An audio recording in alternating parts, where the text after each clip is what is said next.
This happened about 5 years ago, when I was still working as a long-haul driver for a freight company based out of Arizona.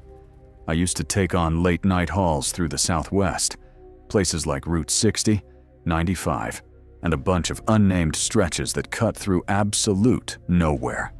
The kind of roads where your GPS goes dead, and you don't see a single pair of headlights for hours. That night, I was on a solo haul driving through the Sonoran Desert. It was close to midnight, and the temperature was still hovering around 90. I had the windows cracked because the AC in that truck was busted, and I remember the air felt dry and thick, like it hadn't moved in hours. I'd been pushing through fatigue with gas station coffee and sunflower seeds, just zoning out to old rock on the radio. About 2 hours into the drive, I saw something weird up ahead. At first, I thought it was a mirage, or maybe just some heat haze. But the closer I got, the more it looked like an actual person, standing on the side of the road. No vehicle nearby. No emergency lights. Just someone standing perfectly still with their back turned to me. I slowed down a little, not because I planned to stop, but because I couldn't process what I was seeing. It was a woman, I think, with long dark hair and some kind of light dress that almost looked white under the moonlight. She wasn't waving or anything, just standing there. I drove past her slow, half expecting her to turn or say something. She didn't.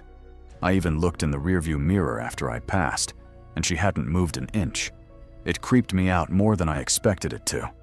I kept driving, trying to shrug it off. Maybe she was part of some camp nearby. Maybe her car broke down and she was waiting for help. But none of that made sense. There wasn't a soul out there for miles. I even checked my mirrors again, but I couldn't see her anymore. I kept telling myself I was just tired, seeing things. But then, about 20 minutes later, I saw her again. Same figure, same posture, same white dress. Except this time, she was standing on the other side of the road. I actually slammed the brakes a little and just stared through the windshield. My hands were clenching the steering wheel. This wasn't some trick of the light. It was her. Again. There's no way she could have gotten ahead of me, not unless she was in a vehicle, and I would have seen it. The only explanation was that there were 2 different women dressed exactly the same, standing in the middle of nowhere on the same dead stretch of desert highway, which made even less sense. I didn't stop. I just gunned it and flew past her. This time, I didn't look back. I drove for another half hour without seeing anything. No cars, no strange figures, no desert ghosts. I started to calm down a little. I even laughed at myself at one point and chalked it up to desert hallucinations. Maybe a weird cloud of heat exhaustion or something. Then my engine light came on. It was weird, because the truck had been serviced that week and had a full tank. I pulled over cautiously, just to see what was going on. I left the engine idling, stepped out, and popped the hood. I couldn't find anything wrong. No smoke, no weird smells. Everything looked fine. Just as I was about to close the hood, I heard a sound behind me. It was soft, like wind, but steady, like someone whispering through cupped hands. I froze. And then, I heard my name, clear as day. A soft female voice whispering my name from the dark. I spun around and aimed my flashlight, but there was nothing. Just dirt, cacti, and miles of empty road behind me. I swear I didn't imagine it. It wasn't just, hey, or some generic word. It was my actual name. And it was said softly, like someone who knew me, like someone standing only a few feet away. I didn't close the hood. I jumped back into the truck, floored it, and didn't let off the gas for the next hour. I didn't stop again until I hit a small gas station just outside Quartzsite. I went in to use the bathroom and grab another coffee. I was jittery, sweating, heart still pounding. The clerk, this old guy probably in his 70s, looked up from the counter and said, "You okay?" I nodded and said something like, "Yeah, just dessert weirdness, man." He gave me a long look, then said, "You didn't stop for her, did you?" I froze and asked, "For who?" He said, "The lady in white. You didn't stop, right?" I didn't answer. I just stared at him. He gave a little shake of his head and said, "You're lucky then. Most folks who stop don't come back." I asked him what he meant, and he just muttered something about old spirits, people who get lost in the desert and never leave. Some kind of curse or haunting. I don't know if he was messing with me or not, but the way he said it, it didn't feel like a joke. I didn't drive that route again for a long time. Even now, if I have to cross that stretch of desert, I do it during the day.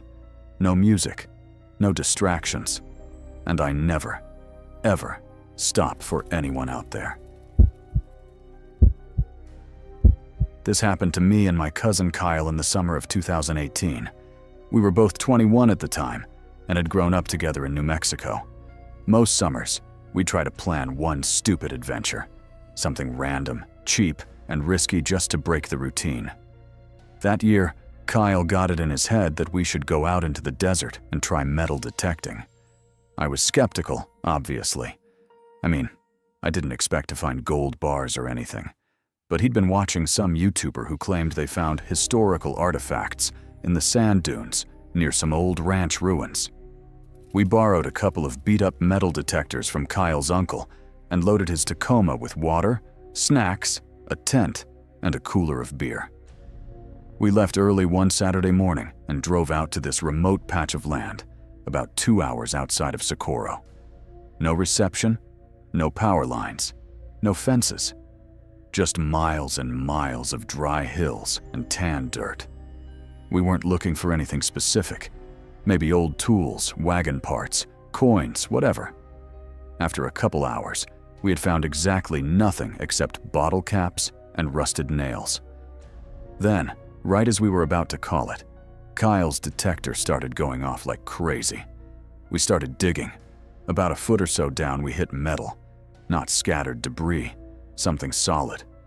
I thought maybe it was the top of an old tank or maybe a box. We cleared away more dirt and realized it was flat and rectangular and had hinges. It was a metal hatch, old, rusted, and bolted shut. At first, we joked that it was a storm shelter or something, but it was weird. There were no other structures nearby, no signs of an old home or foundation, just a random metal door buried in the middle of nowhere. Kyle got really into it. He ran back to the truck and grabbed the crowbar we brought in case of scorpions or snakes and started working on the hatch. I told him it was a bad idea, but he just laughed. Kyle's always been the don't think, just do type. Eventually, he got the thing loose. The hatch creaked open with this god-awful sound, and underneath was a square shaft, maybe 6 feet wide, leading straight down.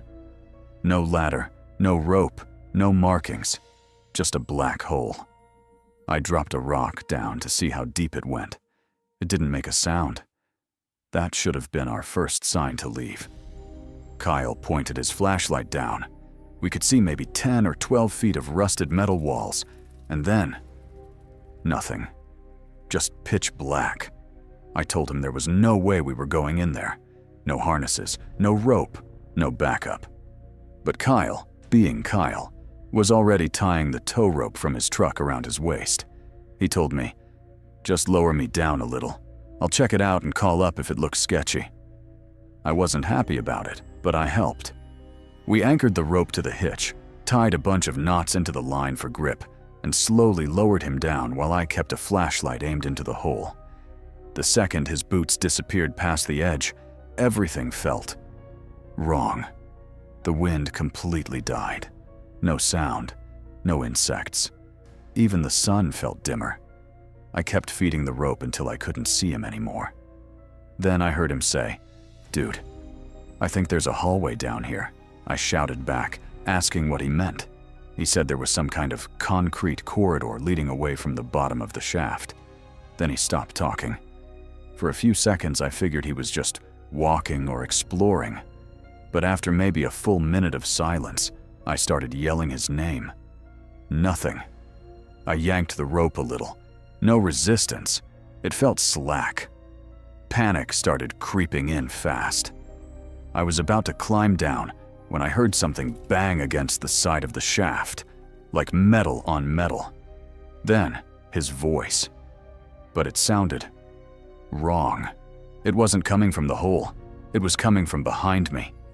I spun around so fast I almost dropped the flashlight. Nobody was there. But I swear on everything I love, I heard Kyle say my name from somewhere in the open desert. The same tone, same cadence, like he was calling me from far away. I turned back to the hole and called down again, my heart racing. This time, a voice answered. But it wasn't Kyle. It sounded like him. But distorted. Like someone trying to mimic his voice, but not getting it quite right. It said, "Come down. It's safe." That's when I saw movement. Something crawling up the shaft. Fast. I dropped the flashlight. I didn't even try to haul the rope. I just kicked the hatch shut and jumped into the truck. I didn't untie the rope, didn't grab the gear, just floored it. I drove blind through the desert for what felt like forever. The sun was setting behind me, and my hands wouldn't stop shaking. Eventually, I got close enough to civilization to get a couple bars of signal and called 911. I tried to explain everything, tried to give them coordinates based on where I thought we had camped. They sent a rescue team and a deputy out there the next day. They found the hatch, but it was welded shut again. Not just closed, sealed, like it hadn't been touched in decades. There was no rope, no metal detector, no sign we'd ever been there, and no sign of Kyle. I tried going back a week later with some other friends and a better GPS, but we couldn't find the spot. Nothing looked the same. To this day, I haven't told Kyle's parents the full truth. They think he wandered off drunk and got lost. That's what the sheriff wrote in the final report. But I know better. Something was down there, and it still has him. This story happened in the spring of 2021. I was working as a freelance photographer, mostly doing outdoor and travel content. I had a small following on Instagram, and I'd been trying to get more into landscape stuff to land brand deals. That's how I ended up alone in the Anza Borrego Desert, trying to get golden hour shots of the Badlands. There's this overlook near Fonts Point that's supposed to be one of the best sunset views in Southern California. I'd seen photos of it before, but I wanted something original, something more remote. I found a map posted by another photographer that marked an unofficial trail leading to an abandoned fire lookout tower built on a ridge deep in the Badlands. No roads, no signage, just tire tracks and cairns left by other hikers. I figured it would be worth the trip. I drove out early in the afternoon, parked my Jeep as far off the dirt trail as it could go, and hiked the last few miles on foot with my gear. It was dead silent out there. Like, disturbingly silent. Even the wind felt like it was trying not to disturb anything. Just dry air and sun. No animals. No birds. No planes overhead. By the time I reached the fire tower, it was maybe an hour before sunset. It looked exactly how I imagined. An old rusted steel structure about 20 feet high, with a crumbling staircase and a small platform at the top. I set up my tripod, did a few test shots, and waited. And that's when I saw something strange on the ridge across from me. It was far, maybe half a mile away, but I could clearly make out a tall, still figure, standing alone at the edge of the bluff. At first, I thought it was a Joshua tree or a dead stump. But as the sun dipped lower and shadows stretched, I realized it was shaped too much like a person, too symmetrical, too upright. I looked through my zoom lens to get a better look. It was a man, just standing there. No gear, no water, no hat, just facing directly toward me. His arms hung at his sides, and he didn't move, not even to adjust or stretch. It creeped me out, but I told myself maybe he was another hiker or photographer. Maybe he just got there before me and was enjoying the view. But something about it felt off. I turned my camera away and kept shooting the sunset. Maybe 10 minutes later, I looked back toward the ridge. He was gone. No movement, no footsteps, just not there anymore. That should have been enough to get me packing, but I was so focused on getting the shot that I ignored every instinct in my body telling me to leave. By the time the sun fully dipped below the horizon, I was finishing up the last few shots. The desert sky was this brilliant gradient of red and violet, and I felt this weird calm wash over me until I heard a sharp metallic clang below the platform. It sounded like something struck the ladder. I froze. The metal vibrated under my feet, just slightly. Enough to feel it. Enough to know I wasn't alone anymore. I grabbed my camera and slowly crept toward the edge of the platform. That's when I saw him, climbing the ladder. No gear, no pack. Just the same man, pale shirt, dark jeans, buzzed head, climbing toward me with slow, deliberate movements. I didn't wait to ask questions. I grabbed my bag, slung it over my shoulder, and scrambled down the opposite side of the tower, using the outer frame like a jungle gym. I scraped my hand open on the rusted metal, but I didn't stop. Once I hit the ground, I started running. There was no trail, no markers, just the orange glow on the horizon and my memory of the direction I came from. I don't know how long I ran, but it was long enough that my legs started cramping. I remember looking back once and seeing a dark silhouette standing near the base of the tower, but I never saw him chase me, never heard him speak. He didn't need to. When I got back to the Jeep, it was full-on dark. I threw everything into the back and peeled out of there so fast that I cracked my bumper on a low rock. I didn't stop until I hit pavement. Back at my apartment, I offloaded my photos and started going through them. At first, everything looked normal. Ridges, shadows, sunlight. But then I got to one of the wide shots from earlier, and my stomach dropped. In the corner of the frame, barely noticeable, was the figure, closer than I remembered. Then I checked the next shot. He was gone. Next one. There again. Even closer. It didn't make sense. I hadn't taken burst shots. These were full-frame exposures with gaps between them. And he was, in some, but not all. Like he was blinking in and out of the frame. I deleted the pictures, all of them. Didn't post a single one. I know it sounds paranoid, but I felt like if I left them on my drive, something might follow me through them. I don't know how to explain it. I haven't gone back to the desert since, and I never, ever hike alone anymore. Especially not where the towers watch.